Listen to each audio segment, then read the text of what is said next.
Chapter 1. New Beginnings. The first day of school is always a mix of excitement and nerves, but for me it was mostly nerves. My family had just moved to a new town, and I was starting at a new school. I didn't know anyone, and the thought of being the new kid made my stomach churn. As I walked through the imposing gates of Hollowbrook High, I couldn't shake the feeling of dread that hung in the air. The school looked like something out of a horror movie, with its crumbling facade and overgrown ivy creeping up the walls. But I pushed aside my apprehension and stepped inside, determined to make the best of it. I made my way to the main office to pick up my schedule, trying to ignore the curious stares from my fellow students. The secretary handed me a piece of paper with my classes listed on it, along with a map of the school. I thanked her and quickly left, eager to find my first class. As I navigated the labyrinthine halls of Hollowbrook High, I couldn't shake the feeling that I was being watched. Every creak of the floorboards and rustle of the curtains set my nerves on edge, but I brushed off my paranoia and focused on finding room 213, my first class of the day. When I finally arrived at the classroom, I hesitated before pushing open the door. The room was dark and musty, the air thick with the scent of decay. I took a deep breath and stepped inside, only to freeze in horror at the sight before me. The desks were overturned, papers scattered across the floor like confetti. The walls were covered in strange symbols, drawn in what looked like blood. And in the center of the room, a figure hunched over a desk, its back to me. I wanted to run, to scream for help, but something held me in place. I watched in terror as the figure slowly turned its head to face me, its eyes glowing with an otherworldly light. And then it spoke, its voice a chilling whisper that sent shivers down my spine. "Welcome to Hollowbrook High," it said, its voice echoing in the empty room. "We've been expecting you." Chapter 2. The Haunting. I stumbled backwards, my heart pounding in my chest. This couldn't be real. It had to be some kind of prank, a sick joke played by my new classmates. But as I stared into those glowing eyes, I knew that this was no ordinary school. Before I could react, the figure lunged towards me, its fingers outstretched like claws. I turned and bolted out of the classroom, the sound of its unearthly wails echoing in my ears. I ran blindly through the halls, the symbols on the walls seeming to shift and twist as if alive. Finally, I burst through the doors and into the sunlight, gasping for air. I stumbled down the steps and onto the school grounds, my mind reeling with fear and confusion. What was happening to me? And what kind of place was Hollowbrook High? I spent the rest of the day in a daze, my thoughts consumed by the terrifying encounter in room 213. I tried to tell myself that it was just a hallucination, a trick of my overactive imagination. But deep down, I knew that there was something dark and sinister lurking within the walls of that school. As the final bell rang, signaling the end of the school day, I gathered my things and made my way towards the exit. But as I passed by room 213, I couldn't help but glance inside. The room was empty now, the symbols gone without a trace. I shivered and hurried away, eager to put as much distance between myself and that cursed classroom as possible. But no matter how fast I ran, I couldn't shake the feeling that Hollowbrook High held secrets far more terrifying than anything I could have imagined. Chapter 3. The Unraveling. That night, I lay awake in bed, my mind racing with questions. What had I seen in that classroom? And why did it feel like the school itself was alive, watching me with malevolent intent? I tried to push aside my fears and convince myself that it was all just a bad dream. But when I closed my eyes, I could still hear the whispers echoing in the darkness, taunting me with promises of unspeakable horrors. The next day, I returned to Hollowbrook High with a sense of dread gnawing at my insides. I tried to blend in with the other students, to act like everything was normal. But with every passing moment, the feeling of unease only grew stronger.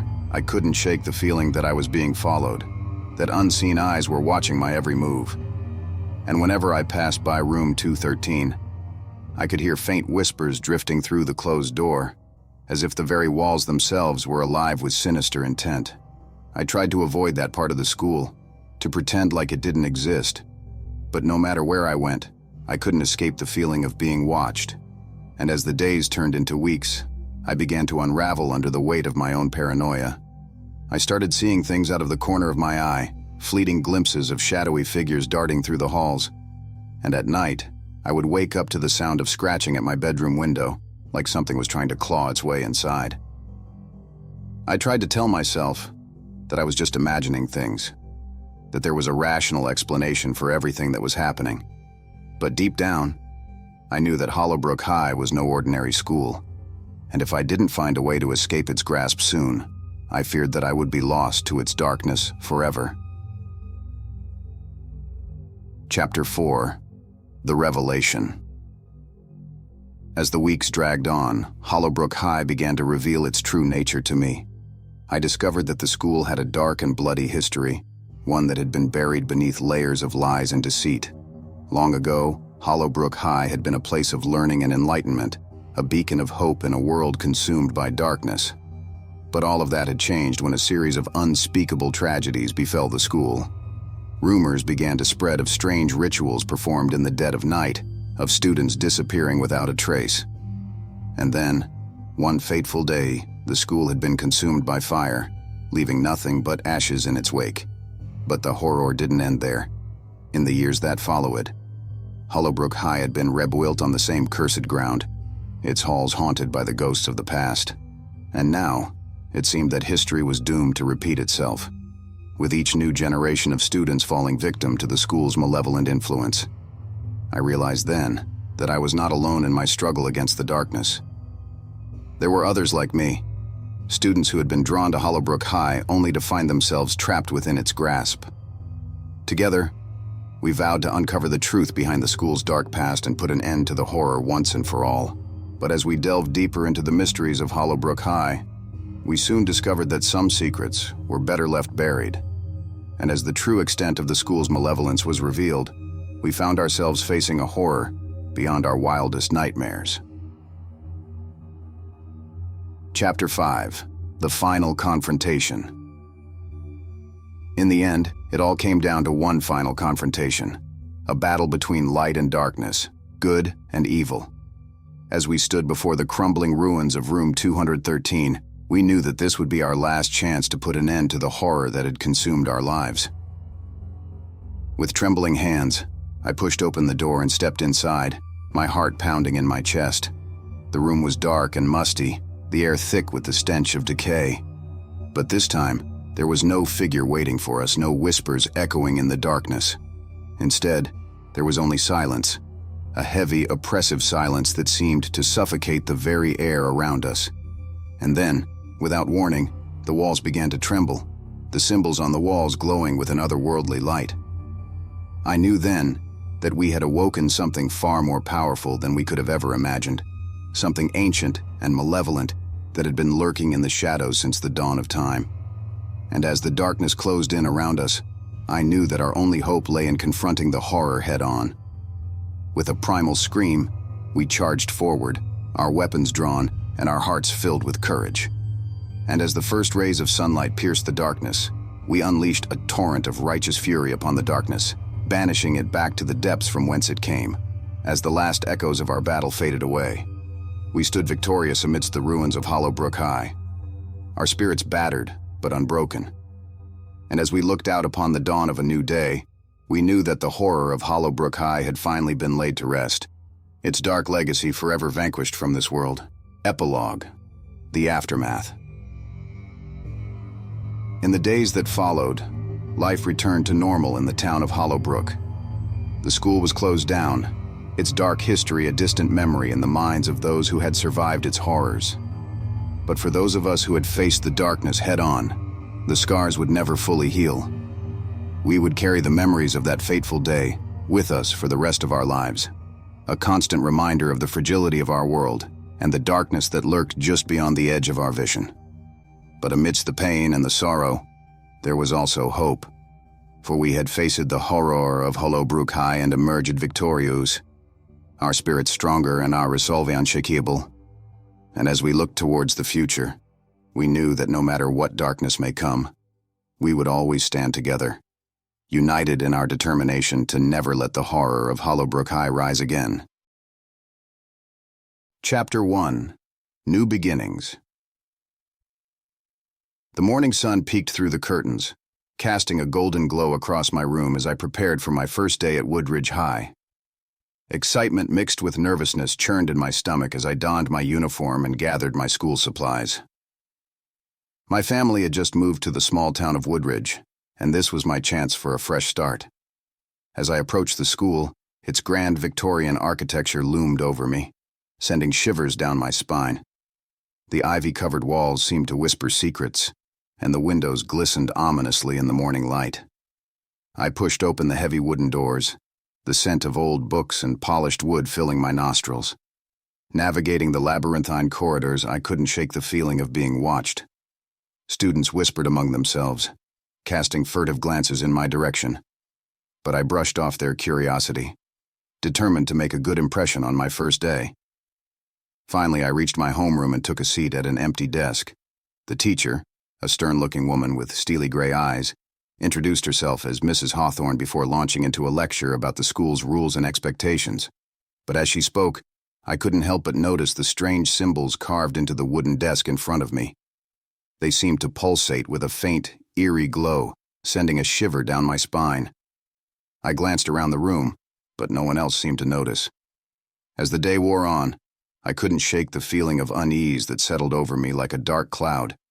The school seemed to have a life of its own, its walls whispering secrets that I couldn't quite decipher. And as the final bell rang, signaling the end of the school day, I couldn't help but feel a sense of dread gnawing at my insides. Little did I know, my first day at Woodridge High was just the beginning of a nightmare that would haunt me for years to come. Chapter 2. The Whispers.